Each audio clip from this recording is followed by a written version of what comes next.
અહીંયા superlative degree છે. હવે આપણે એની અંદર રચના કઈ રીતે છે તો કે કર્તા પ્લસ ટુ બી કે ક્રિયાપદ, વન ઓફ ધ, પછી શ્રેષ્ઠાદર્શક વિશેષણ અને સમૂહ બહુવચન. તો અહીંયા વિધાન રચના જેવી શરૂઆત જેમાં કર્તા હંમેશા પહેલા, એટલે ટુ બી કે ક્રિયાપદ. સુપરલેટિવ ડિગ્રીમાં બહુવચન તો આપણે વન ઓફ ધ અને પછી સમૂહ માટે બહુવચન હોય એ રીતે રચના હોય. એટલે વન ઓફ ધ એટલે ઘણા બધા માનો એક, એમ અહીંયા શ્રેષ્ઠ એ વિશેષતાના અર્થમાં આપણે અહીંયા શ્રેષ્ઠાદર્શક વિશેષણ આવશે.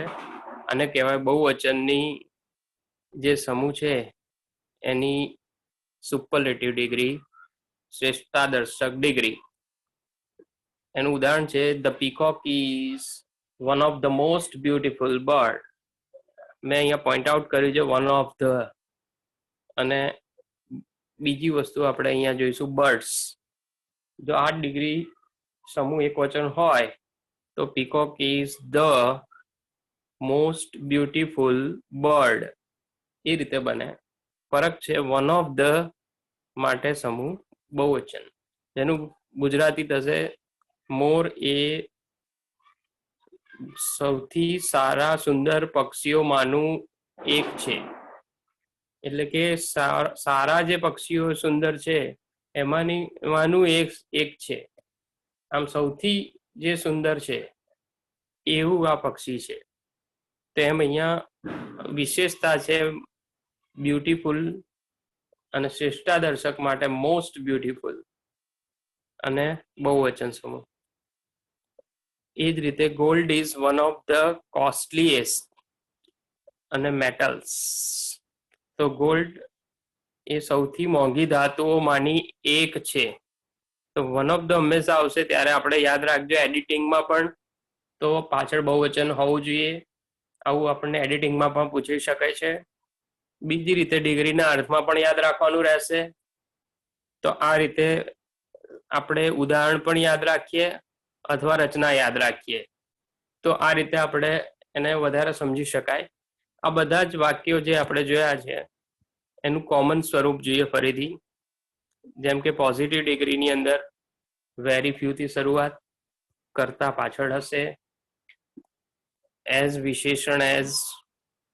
એવી રીતે કમ્પેરેટિવ ડિગ્રીમાં કરતા ટુ બી કે ક્રિયાપદ, ધેન મેની અધર કે મોસ્ટ અધર સમૂહ બહુવચન. એવી રીતે વિધાન રચના પ્રમાણે કરતા વત્તા ટુ બી કે ક્રિયાપદ, વન ઓફ ધ શ્રેષ્ઠાદર્શક વિશેષણ અને સમૂહ. તો તમારે મુખ્ય શું યાદ રાખવાનું રહેશે? આ યાદ રાખોમાં વેરી ફ્યુ, દેન મેની અધર અથવા દેન મોસ્ટ અધર અને વન ઓફ ધ. તો આ કયા માટે? તો કે આ સમૂહ બહુવચન હોય અને એક કરતા વાળી ડિગ્રી. બીજું કે તમને જો ગુજરાતી ને ઇંગ્લિશ વાક્યો વધારે બનાવ્યા છે તો પણ તમારે આ યાદ રાખવાનું નહીં રહે. આ પ્રાઇમરી સ્ટેજ પર આપણને છે આ બધું યાદ રાખવાનું. ઓકે, તો આ એક કોમન વસ્તુ જે રિવિઝન રૂપે તમે જોઈ શકો છો. યાદ રાખો એવી રીતે જૂનું પણ આ રીતે વેરી ફ્યુ, પછી અહીંયા ધેન મેની અધર અને વન ઓફ ધ. તમે જોશો કે આમાં પોઝિટિવ ડિગ્રી હોય ત્યારે આપણે આની અંદર ધેન મેની અધર નથી આવતું, ધ નથી આવતું. એટલે કે ધ શ્રેષ્ઠાદર્શક તરીકે અહીંયા નથી આવતું. એવી રીતે ધેન મેની અધર હોય ત્યારે વેરી ફ્યુ કે વન ઓફ ધ નથી આવતું. તો આ બધી વસ્તુ એ મિક્સ ના થઈ જવી જોઈએ. એ આપણો પોઈન્ટ રહેશે. એના પછી છે એના વધારાના ઉદાહરણો, જેની અંદર આપણે જોઈએ કે વેરી ફ્યુ એટલે કે પોઝિટિવ ડિગ્રી, એની અંદર એઝ વિશેષણ એઝ કરતા. તો આ સ્ટ્રક્ચરને વધારે યાદ રાખવા માટે આપણે ટ્રાય કરીએ. તો એનું ઉદાહરણ છે નંબર 1, એની અંદર very few town in India are, you can see towns અને આ તો બહુ ઓછા નગરો ભારતમાં, બરાબર. અહીંયા તમને લાર્જ આપેલું છે જે એક એડજેક્ટિવ છે. તો પોઝિટિવ ડિગ્રીમાં હંમેશા એડજેક્ટિવ મૂળ એટલે કે મૂળ વિશેષણ એટલે કે મૂળ એડજેક્ટિવ આવે. તો અહીંયા એઝ લાર્જ એઝ બોમ્બે ઓર કલકત્તા ઓર દિલ્હી, તો you can write that way. તો અહીંયા આ જે રચના છે એ પ્રમાણે તમને અડધું વાક્ય પરીક્ષામાં આપ્યું હોઈ શકે અને બાકી તમારે આ રીતે બનાવવાનું રહેશે. તો જો તમને સ્ટ્રક્ચર બરાબર યાદ છે અને એના અનુરૂપ વિશેષણોને ગોઠવતા અને અનુરૂપ કરતા પોતાની રીતે પણ લેવો પડે, તો આ બધી જે વસ્તુ છે એ પ્રેક્ટિસથી થશે. તો આમાં જેમ કે બોમ્બે આપણે ઉમેર્યું, એઝ વિશેષણ એઝ આપણને પરીક્ષામાં નહીં આપ્યું હોય, આપણે જાતે વિચારવાનું કોના આધારે કે વેરી ફ્યુ થી સ્ટાર્ટિંગ છે માટે. તો આ રીતે આપણે સમજી શકાય. એવી રીતે વેરી ફ્યુ કન્ટ્રીઝ આર, તો અહીંયા જોવાનું તો કે હોટ વિશેષણ છે તો કઈ કન્ટ્રીઝ હોઈ શકે, તો સૌથી વધારે ગરમ તેમાં બહુ ઓછા દેશો છે આપણા માટે ધ્યાનમાં, તો કે આફ્રિકા, યુએઈ. તો આ બધા જે છે તેમાંથી સૌથી વધારે આફ્રિકા છે. તો એ પ્રમાણે વેરી ફ્યુ કન્ટ્રીઝ આર. હવે ઘણી વખત તમને આર પણ ના આપ્યો હોય અને ડેશ ડેશ ડેશ આપ્યો હોય, મતલબ તમારે નક્કી કરવાનું અહીંયા કન્ટ્રીઝ છે તે પ્રમાણે મારે શું લખવું જોઈએ. તો કે અહીંયા ક્રિયાપદ કે ટુ બી જે હશે એ બહુવચન હશે. આ ડિગ્રી પોઝિટિવ બહુવચન કહેવાય, ઘણાને મિક્સ થઈ જાય છે. આ જ વસ્તુ જો એકવચન સમૂહ હોય તો નો અધર કન્ટ્રી ઇઝ, આમ આ રીતનું બનશે. તો no other country is so hot as Africa. જ્યારે અહીંયા વેરી ફ્યુ આપ્યું છે તો એ મતલબ સમૂહ બહુવચન, તો very few countries are as hot as Africa. એવી રીતે ત્રીજું વાક્ય છે વેરી ફ્યુ બર્ડ્સ આર, તો સ્મોલ છે તો અહીંયા એ એડજેક્ટિવ સ્મોલ છે એના આધારે આપણે કયું પક્ષી વિચારી શકાય, તો કે નાનું પક્ષી છે એવા અર્થમાં, તો કે ધ સ્પેરો. તો very few birds are as small as the sparrow. આ રીતે આપણે વિચારી શકાય.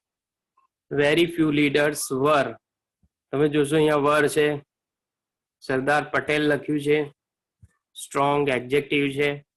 તો very few leaders were as strong as subject છેલ્લે આવે, એમ અહીંયા સરદાર પટેલ આપણું છેલ્લે લખવાનું રહેશે. તો કે very few leaders were as strong as Sardar Patel. એવી રીતે વેરી ફ્યુ કન્ટ્રીઝ, એવી રીતે very few cricketers. Very few cricketers અહીંયા કુલ અને સચિન લખ્યું છે, તો એડજેક્ટિવ કુલ છે. સચિન કરતા છે, ક્રિકેટર્સ સમૂહ કહેવાય. તો આ ગ્રામરની ભાષામાં આપણે આટલું ખ્યાલ આવવું જોઈએ. તો વેરી ફ્યુ ક્રિકેટર્સ આર, અહીંયા આર આવશે જે આપણે જાતે લખવાનું રહેશે.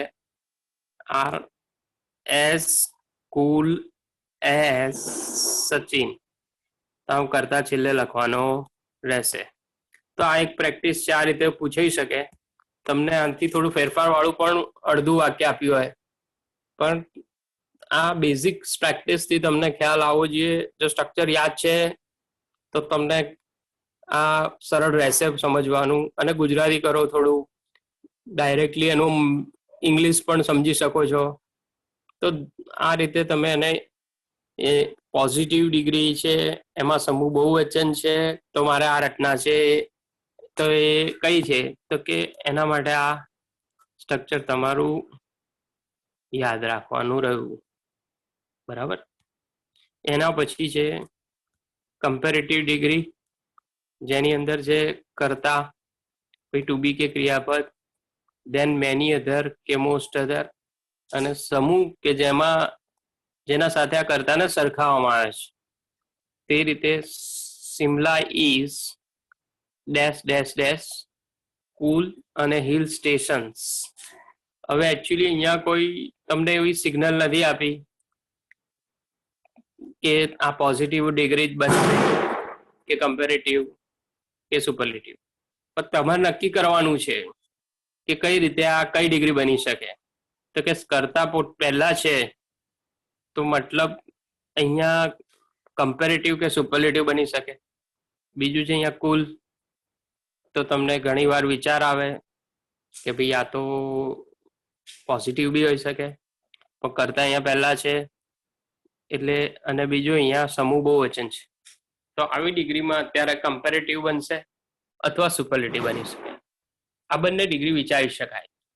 પોઝિટિવ કેમ નહીં એનું આપણે અહીંયા કરતા જે છે એ પહેલા છે, જ્યારે મોટા ભાગે આવી પોઝિટિવમાં કરતા છેલ્લે હોય છે, તો માટે અહીંયા પોઝિટિવ નહીં બને.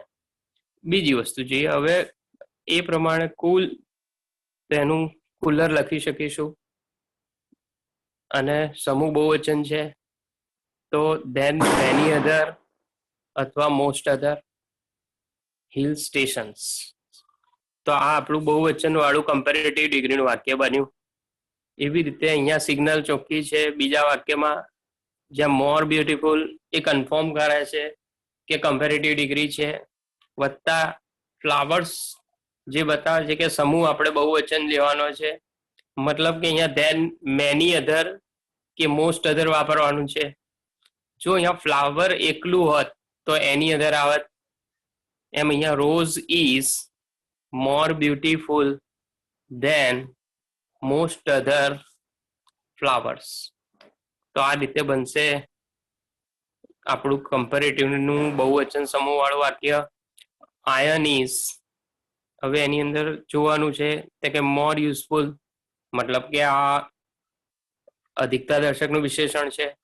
મેટલમાં એસ છે એટલે કે મેટલ્સ લખેલું છે, જે બતાવે છે કે સમૂહ બહુવચન લેવાનો છે. એમ iron is more useful than many other metals. તો આપણું જે ફોકસ છે અત્યારે બહુવચનની ડિગ્રી, મતલબ કે બહુવચન સમૂહ વાળી ડિગ્રી એ આપણું રહેશે. બરાબર, કરતા એક છે સમૂહ બહુવચન.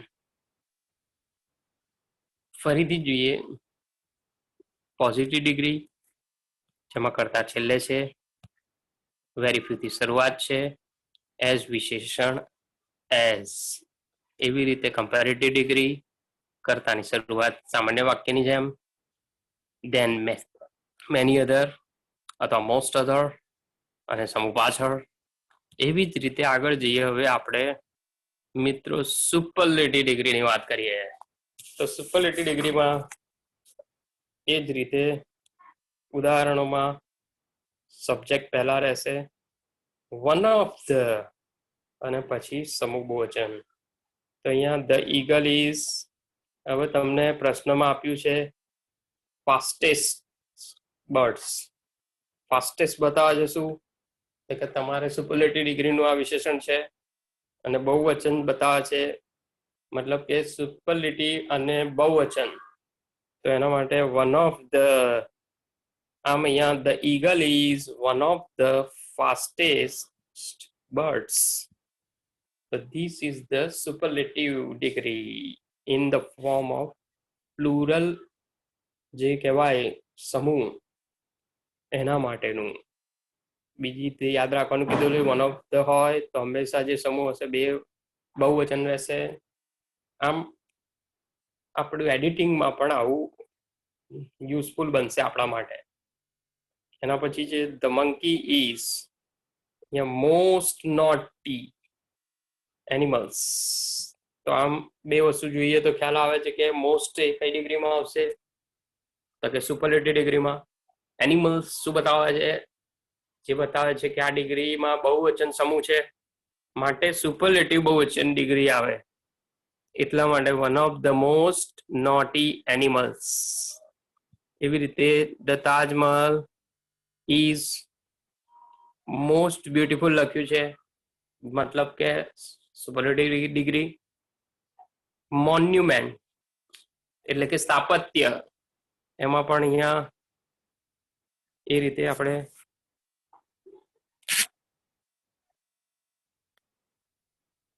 સોરી ફોર ઇન્ટરર એના પછી એ જ રીતે જોઈએ છે મોસ્ટ બ્યુટીફુલ મોન્યુમેન્ટ. તો Taj Mahal is one of the most beautiful monument. એને સ્વિમિંગ ઇઝ વન અહીંયા આપી દીધું છે, જે ક્યાંક સિગ્નલ છે આપણામાં છે સુપરલેટિવની. અને બેસ્ટ એક્સરસાઇઝ એ આપણે જાતે લખવાનું રહેશે. એકચ્યુઅલી ઘણી વાર અહીંયા તમને વન પણ આપે ને અહીંયા ગુડ પણ લખી આપે, તો તમારે સમજવું રહે કે આ વન એટલે કે વન ઓફ ધ અને ગુડનું તમારે બેસ્ટ લખવું પડશે. આમ વન ઓફ ધ બેસ્ટ અને આના અનુરૂપ ઘરનું તમારે સમૂહ લખવાનો. એ કહ્યું તો કે swimming is one of the best exercises. અહીંયા એક્સરસાઇઝ લખશો તો માર્ક્સ જઈ શકે છે, કારણ કે વન ઓફ ધ છે. આમ અહીંયા તમારે શીખવું રહ્યું કે એક્સરસાઇઝીસ કેમ કહેવાનું કે લખવાનું. તો આ બહુ મુખ્ય તફાવત છે. જ્યારે તમે આ જવાબ લખશો ત્યારે અહીંયા ભૂલ થશે તો તમારા માર્ક્સ ગયા. તો આમ તમારે એ વસ્તુ અહીંયા ખાસ પરફેક્ટ શીખવાની છે. વન ઓફ ધ તો સમૂહ બહુવચન, એવી રીતે જ ફરીથી વન ઓફ ધ છે તો એનિમલ્સ, એને વન ઓફ ધ છે તો બર્ડ્સ. તો આ જે મુદ્દા છે એ પરફેક્શનના અર્થમાં આપણે રિપીટ કરી રહ્યા છીએ. તો આ વસ્તુ તમારા ઉદાહરણ થોડા અને પ્રેક્ટિસ તમે લખીને કરશો તો જ તમને આવડવાનું છે. ખાલી આવડી ગયું, વાંચી લીધો, વિડીયો જોઈ લીધો એટલે પતી ગયું, એ રીતે તમારા જે પરફેક્શનની વાત કરીએ તો એ પરફેક્શન જલ્દી નહીં આવે. જ્યાં સુધી તમે લખશો, એક્ઝામમાં આપશો ત્યારે જ તમને ખ્યાલ આવી જોઈએ. ત્યારે ખ્યાલ વધારે આવશે કે આ ભૂલ કેમ પડી, કે કેમ આમાં કઈ રીતને રહ્યું, કે કેમ આવું થયું. તો આ અગત્યના મુદ્દા છે. હવે એવી રીતે આપણે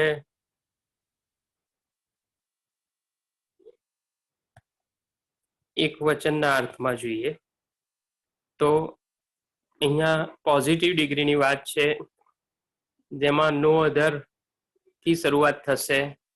કરતા પણ જેમ પોઝિટિવ ડિગ્રીમાં છેલ્લે હોય તેમ અહીંયા છે.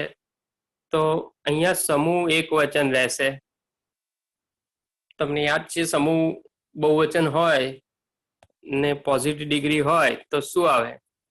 યાદ છે?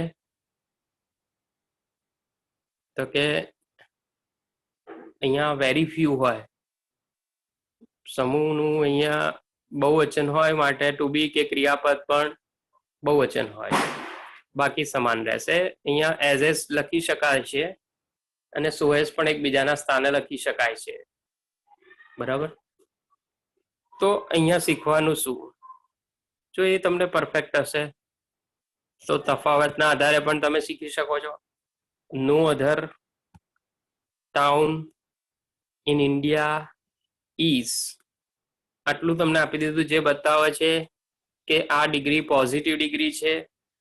અહીંયા વિશેષણ લાર્જ છે, મતલબ કે તમારે આ પોઝિટિવ ડિગ્રીમાં આગળનું સ્ટ્રક્ચર યાદ હશે તે પ્રમાણે સો વિશેષણ એસ અને કરતા. તે પ્રમાણે અહીંયા no other town in India is so large as Bombay. એવી રીતે નો અધર કન્ટ્રીઝ આટલું આપ્યું હોય એટલે તમે જજ કરશો કે આ ડિગ્રી કઈ છે, તો કે પોઝિટિવ ડિગ્રી. એમાં એક વચન સમૂહ કે બહુવચન, તો કે એક વચન. તે પ્રમાણે સો વિશેષણ એઝ કરતા. તો અહીંયા નો અધર કન્ટ્રીઝ સો હોટ અનુરૂપ કરતા, જે આપણે લખવાનો જાતે વાક્યના અર્થ કે જે સામાન્ય જ્ઞાન પ્રમાણે તે છે આફ્રિકા. તો નો અધર કન્ટ્રી સો હોટ એઝ આફ્રિકા. એટલે નો અધર બર્ડ ઇઝ, અહીંયા સ્મોલ લખ્યું છે તો શું આવી શકે છે? આપણે આવા ઉદાહરણો જોયા જ છે મિત્રો. હા, શું આવે હવે? No other bird is so small as the, ઘરનો પોતે કરતા લખો. The sparrow. No other bird is so small as the sparrow. બરાબર. એવી રીતે આગળ જઈએ તો no other leader was so strong as the Sardar Patel. અહીંયા સોરી સરદાર પટેલ લખીશ, આમ તો કહી શકાય પણ આપણે સરદાર પટેલ પ્રોપર નાઉન છે. નો અધર ક્રિકેટર ઇઝ, અહીંયા ઘરનું ટુ બી કે ક્રિયાપદ એક વચન સમૂહ છે. ક્રિકેટર નો અધર એક વચન માટે is so cool as Sachin. રચના ફરી જોઈ લઈએ. નો અધર સો એઝ અને કરતા સો એઝ. એ જ રીતે આગળ જઈએ તો સબ્જેક્ટ પહેલા છે, કમ્પેરેટિવ ડિગ્રીની વાત છે. વિધાન વાક્યની જેમ શરૂઆત હોય, જે બહુવચનમાં આપણે જોયેલું ત્યાં શું હતું યાદ છે તમને? અહીંયા મેં ટીક કર્યું છે, તીર બતાવ્યું છે. ધેન મેની અધર, અહીંયા શું છે? એની, એવું ફોકસ કર્યું છે મેં. એની એટલે એક વચન, એવું યાદ રાખજો. એની એટલે એક વચન, મેની એટલે બહુવચન. એની એટલે એક વચન, મેની એટલે બહુવચન. આમ યાદ રાખશો તમે મિત્રો. આમ અહીંયા તમારે સિમલા ઇઝ લખીને આપ્યું છે, કુલર લખ્યું છે. ખાસ અહીંયા જોવાનું રહ્યું કે હિલ સ્ટેશન મેં નથી લખ્યો, એ ચેકેલો છે જુઓ. આમ એક વચન સમૂહ છે, મતલબ કે તમારે અહીંયા ધ્યાન બેની અધર લખાઈ ગયું તો માર્ક્સ જઈ શકે છે. હા, પણ તમને કોઈ ક્લુ આપ્યો છે બીજો કોઈ, તો તેના આધારે બનતું હોય તો વસ્તુ અલગ છે. પણ અહીંયા કન્ફર્મ છે એક વચન સમૂહ છે, બરાબર, અને શરૂઆત આવી છે, બીજું કઈ જ આપ્યું નથી. તો અહીંયા Simla is cooler than any other hill station. તો સિમલા એ બીજા કોઈ પણ હિલ સ્ટેશન કરતા વધુ ઠંડુ છે. તો આ રીતે એક વચન સમૂહ બની શકે છે કમ્પેરેટિવ ડિગ્રીમાં. ઓકે, એના પછી છે રોઝીસ. અહીંયા લખ્યું છે મોર બ્યુટીફુલ અને ફ્લાવર. મતલબ કે અહીંયા નક્કી કરી શકાય કે આ કઈ ડિગ્રી છે? કમ્પેરેટિવ. કેમ? More beautiful. ફ્લાવર પછી નક્કી શકે કે સમૂહ કેવું છે? એક વચન. આમ એના આધારે યાદ રાખવાનું કે ધેન એની અધર આની અંદર આવશે. તો કે rose is more beautiful than any other flower. Okay, in iron is, અહીંયા લખ્યું શું છે? More useful. અને મેટલ છે, મેટલ્સ નથી.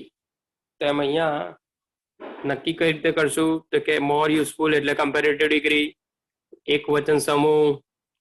તો કે iron is more useful than any other metal. તો આ રીતે આપણો જ વાક્ય બંનેનો જવાબ બનશે. બરાબર, એ રીતે ફરીથી જોઈ લો. નો અધર કરતા છેલ્લે છે, અહીંયા કરતા પહેલા છે કમ્પેરેટિવ ડિગ્રી, ધેન એની અધર છે, સમૂહ પાછળ છે.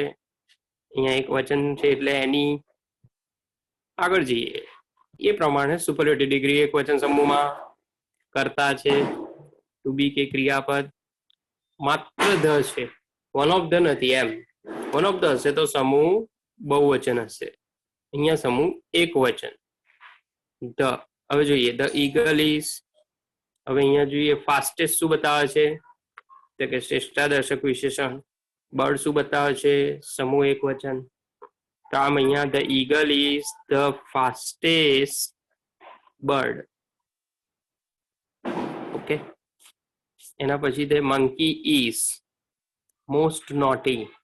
નોટી, મોર નોટી, મોસ્ટ નોટી.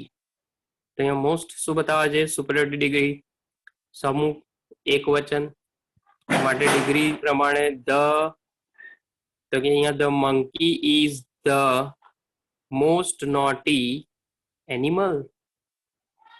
એ જ રીતે આગળ જઈએ, ધ તાજમહલ ઇઝ ધ, અહીંયા ધ આપેલો જ છે, તો એનો મતલબ આપણે ખબર પડી ગઈ. અહીંયા શ્રેષ્ઠાદર્શક ડિગ્રી નક્કી છે.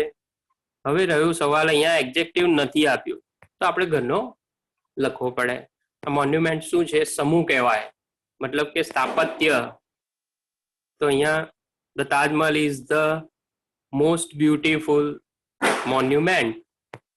એવી રીતે અહીંયા પણ ધ આપેલો હોઈ શકે, તો આપણું રચના પ્રમાણે જોવાનું, ઓળખ વિધિ કરતા શીખીએ કે આ ધ છે, અહીંયા વિશેષણ હોવું જોઈએ, અહીંયા તો ગુડ આપ્યું છે, તો પણ આપણે અહીંયા કઈ ડિગ્રી બનાવવાની રહેશે? શ્રેષ્ઠાદર્શક. કારણ કે આપણને ધ આ સિગ્નલ આપે છે કે સુપરલેટિવ ડિગ્રી ક્યાંક બનાવવાનું છે. અને સમૂહ છે એ આપણો એક વચન છે, માટે સ્વિમિંગ ઇઝ ધ બેસ્ટ. આ ગુડનું શું લખીશું? Best, the best exercise. અહીંયા એક્સરસાઇઝીસ કેમ નહીં આવે? અહીંયા ધ છે, વન ઓફ ધ હોત, તો એક્સરસાઇઝીસ હવે. ક્લિયર? તો આ તમને થોડું બેઝિક તમને ક્લિયર કર, એટલે કે એક વચન અને બહુવચન